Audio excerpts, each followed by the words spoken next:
Hi welcome to P S R studies.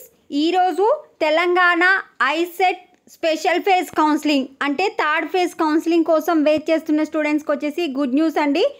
మనకి ఈరోజు ఇంత ముందుకు ప్రకటించిన షెడ్యూల్ ప్రకారం స్పాట్ అడ్మిషన్ అనేది రిలీజ్ కావాలి. బట్ ఈ ఇయర్ మీ అందరి కోసము స్పాట్ అడ్మిషన్ కంటే ముందే స్పెషల్ ఫేజ్ అంటే థర్డ్ ఫేజ్ నోటిఫికేషన్ అయితే రిలీజ్ చేశారు. ఇంపార్టెంట్ డేట్స్ ఏంటి, ప్రొసీజర్ ఏంటి అనేది తెలుసుకుందాం. వీడియో చూస్తున్నారు బట్ లైక్ చేయట్లేదండి, ప్లీజ్ అండి వీడియోని లైక్ చేయండి, ఛానల్ని సబ్స్క్రైబ్ చేసుకోండి. మనము Telangana ICET counselling official website చూసుకుంటే మనకు ఇక్కడ TG ICET 2024 special phase notification అని వచ్చింది కదా, దానిపైన క్లిక్ చేస్తే మనకు పూర్తి వివరాలు అయితే తెలియడం జరుగుతుంది. సో ఇదైతే స్పెషల్ ఫేజ్ నోటిఫికేషన్. మనకు 30 సెప్టెంబర్ రోజు మనము slot booking, payment of processing చేసుకోవచ్చు.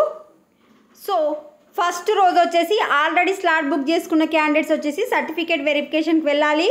వెబ్ ఆప్షన్స్ వచ్చేసి 1st and 2nd October, freezing of option వచ్చేసి 2nd అక్టోబర్, సీట్ అలాట్మెంట్ వచ్చేసి ఆన్ ఆర్ బిఫోర్ 4th అంటే థర్డ్ రోజు ఆర్ 4th రోజు మనకు సీట్ అలాట్మెంట్ అయితే రిలీజ్ చేస్తారు. సెల్ఫ్ రిపోర్టింగ్ వచ్చేసి 4th and 5th through the website అంటే వెబ్సైట్లో సెల్ఫ్ రిపోర్టింగ్ చేయడం వచ్చేసి 4th and 5th అక్టోబర్. మీకు వచ్చి సీట్ వచ్చిన కాలేజ్లో రిపోర్ట్ చేయడానికి, ఫిజికల్గా రిపోర్ట్ చేయడానికి లాస్ట్ డేట్ వచ్చేసి 7th అక్టోబర్. మళ్ళీ ఒకసారి చూసుకోండి, మనకు 30 నుంచి అయితే స్టార్ట్ అవుతుంది స్పెషల్ ఫేజు, 7th అక్టోబర్తో ఎండ్ అవుతుంది. వీడియోని లైక్ చేయండి, ఇంకేమైనా డౌట్స్ ఉంటే కామెంట్ సెక్షన్లో మెన్షన్ చేయండి. Thanks for watching.